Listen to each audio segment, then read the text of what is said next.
Walk away without a grudge. Let your heart remain light, not heavy with vengeance. The Stoic path is not to forget what happened, but to rise above it. And rising means this: what they tried to plant in you will never take root. The seeds of bitterness will not grow in your soil. 5. Respond with purpose, not emotion. When someone tries to hurt you, their goal is not always the wound itself. Often, their real aim is to control your response. They want to provoke you, to pull you out of character, to see you spiral into rage. Because if they can control your reaction, they control your peace. But the Stoic path is different. Seneca reminds us, a wise man is indifferent to that which he cannot control. You cannot control their cruelty, but you can control what you choose to do next. Yes, emotions are natural. Anger, sadness, frustration. These are human. But emotions should never be the driver of your decisions. Reacting in anger may feel powerful in the moment, but what happens after? You hand them the victory. You let them dictate your behavior. You become their puppet. Instead, respond with purpose. Let reason, not emotion, guide your actions. Pause. Ask yourself, what does this moment require of my highest self? Sometimes it means speaking firmly, with strength but without venom. Other times it means walking away with grace, choosing silence over chaos. Either way, the choice is yours, and that choice is your freedom. You're not suppressing your feelings, you're mastering them. You're not erasing your emotions, you're leading them. That's Stoic strength, that's dignity, that's control.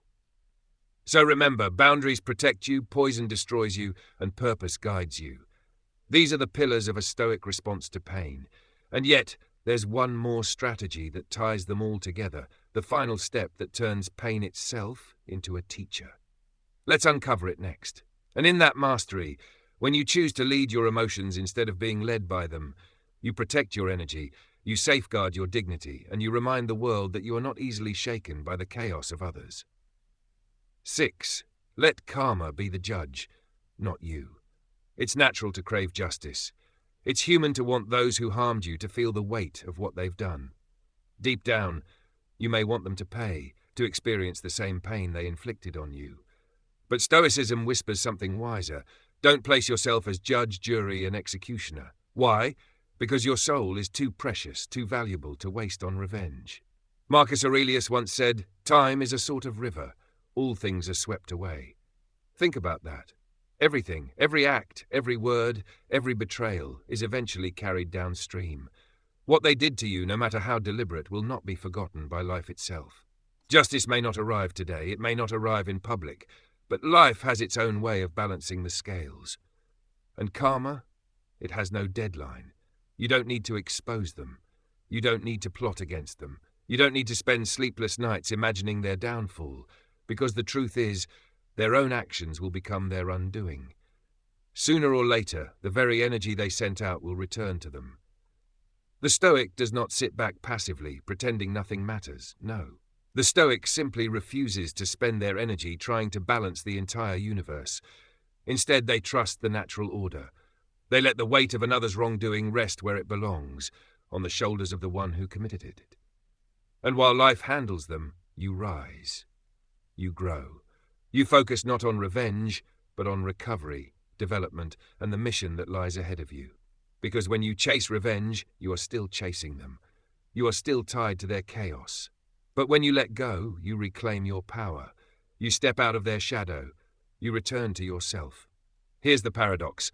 The most painful lessons often lead to the most powerful elevations. The very wound that hurt you most deeply can become the very place where your strength is revealed. So let life handle them. You move forward with dignity. Some people hurt you just to see if you will break. They want to test the limits of your spirit.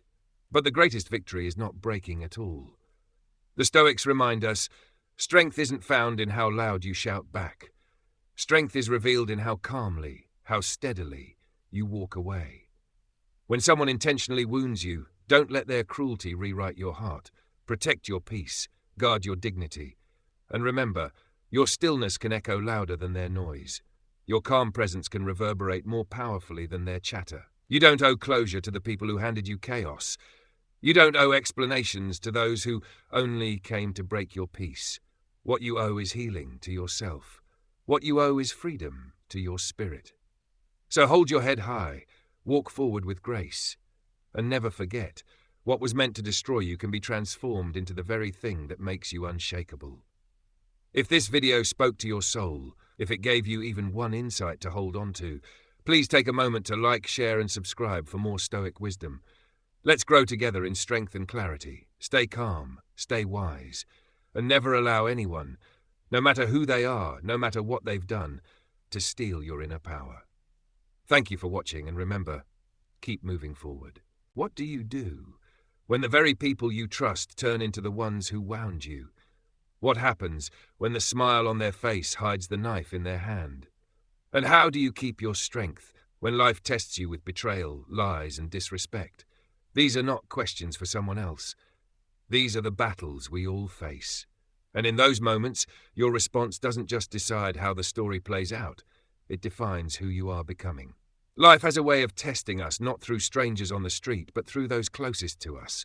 The friend who betrays you, the partner who disrespects you, the colleague who lies while looking you in the eye. The pain cuts deeper because it's personal. But here's the truth. You cannot always control what they do, but you can control how you respond. And that choice, your choice, is what makes all the difference. Stoic wisdom reminds us, never surrender your peace to the cruelty of another. Do not let their darkness pull you into the shadows. True power is not in revenge, not in screaming, not in proving yourself to them. True power lies in self-control, choosing dignity when they choose dishonor, choosing calm when they choose chaos, choosing light when they throw darkness. This video will reveal 6 Stoic strategies to rise above those who intentionally hurt you, not by stooping to their level, not by letting their venom poison your soul, but by elevating yourself so high their actions can no longer reach you. Strategy 1. Don't mirror their darkness. Reflect your light. When someone wounds you deliberately, the natural instinct is to strike back, to fight fire with fire. But Stoicism teaches a greater strength. Do not let their storm turn you into a storm. Seneca once wrote, "A good character, when firmly established, becomes a shield against harm." Their cruelty reveals who they are. It does not demand that you become like them. If you answer with bitterness, you become a mirror of their chaos. But if you stay calm, kind, and unshaken, your composure becomes a spotlight, exposing their disorder by contrast. Your dignity makes their pettiness obvious. Your patience unmasks their desperation. The Stoic warrior does not waste breath screaming. They do not waste time plotting revenge. They do not waste energy trying to prove their worth. Instead, they radiate. They remain steady. They walk away if necessary, not because they are weak, but because they refuse to let another person's brokenness define their spirit. Silence can be a statement. Stillness can be a weapon. Walking away can be louder than shouting. Protect your peace, not by becoming like them, but by becoming more of yourself, resilient, radiant, untouchable. Strategy 2. Use their harm as inner training. The Stoics believed adversity is the greatest teacher. Every insult, every betrayal, every unfair attack is not just a wound, it is an invitation to train your soul. When someone tries to break you, you have 2 choices: collapse under the weight or rise stronger than before. Don't ask, "Why me?" Ask, "What is this preparing me for? What lesson is this moment teaching me?" Each trial is sharpening your patience, your courage, your discipline. Like a soldier in training, you are learning to control your reactions, to stay calm under pressure, to grow stronger in the very place others expect you to fall. Life never promised fairness, but Stoicism offers you a guarantee. Unfairness can become fuel. Their attempt to wound you can become the very fire that forges you. They may hope to weaken you, but it is your decision whether you rise above, and in that decision lies your freedom. So when pain comes, and it will, remember this. The Stoics did not fear hardship. They welcomed it as training. They did not mirror cruelty. They used it as a mirror for their own growth. And this is just the beginning. Because next, we will uncover more strategies that will help you reclaim your strength, protect your peace, and live above the reach of those who seek to harm you. Are you ready to continue this Stoic journey? Let's go deeper. We've learned that pain can either break us or train us. That decision is where your true power begins. Now let's continue this Stoic journey. 3. Set boundaries without bitterness. Stoicism is not about passively tolerating abuse. It's not about pretending hurtful behavior doesn't matter. It's about responding with wisdom, protecting your peace, and refusing to let someone else's actions dictate the state of your soul.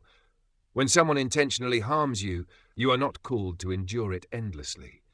You are called to draw a line. But here's the challenge. How do you set that line without turning your heart bitter? Seneca once reminded us, we suffer more often in imagination than in reality. And he was right. The real danger isn't just what they did to you, it's the bitterness you allow to linger within you. Bitterness builds walls inside your heart, walls that trap you with the very pain you want to escape. Instead, the Stoic way is calm strength. Draw your boundary not with rage, but with clarity. You're not cutting them off to punish them. You're stepping back to protect yourself. You're choosing distance not out of hatred, but out of love for your own peace. Let your silence be steady, not cold. Let your distance speak dignity, not revenge. A true boundary isn't a weapon to hurt someone else. It's a shield that protects you. It's your way of saying, I value myself too much to remain where I am being diminished. They may not understand. They may mock you. They may lash out when you step back. But you remain calm. You remain steady. You remain free. Because true strength is not loud. It is unshakable. You don't need to scream. You don't need to prove. You don't need to punish. All you need is the courage to choose your peace over their poison and to walk away without carrying their weight in your heart. 4. Refuse to carry their poison. When someone wounds you deliberately, their goal is often bigger than the moment. They want their poison to live inside you. They want their cruelty to echo in your thoughts, to trap you in cycles of anger, revenge, and resentment. But Stoicism offers you a shield, emotional detachment. Marcus Aurelius once wrote that strength comes not from controlling outside events, but from mastering your own thoughts. Think about that. Imagine someone hands you a cup of venom. Do you drink it, or do you set it down? That choice is yours. Carrying their poison doesn't punish them, it punishes you. It burns you from the inside. It clouds your judgment, dims your joy, and chains you to their behavior. Every time you replay the betrayal, every time you nurture the anger, every time you hold the grudge, you are swallowing the venom again and again. But refusing their poison, that is liberation. It doesn't mean what they did was right. It doesn't excuse their actions. It simply means you've decided their darkness will not live in your light.